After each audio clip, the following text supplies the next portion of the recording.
Battery maintenance best practice.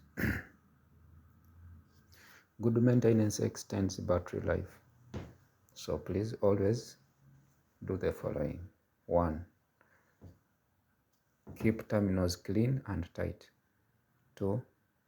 Check electrolyte level if applicable.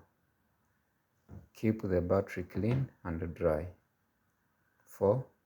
Charge the battery if machine is idle. 5. Inspect cables regularly.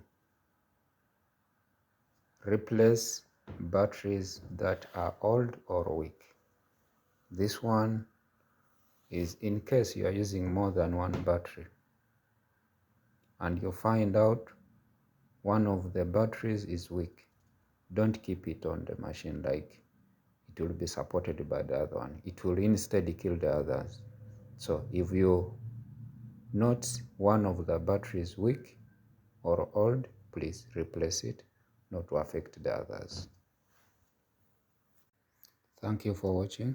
Please consider subscribing, hit the notification bell, like and share with your friends and team.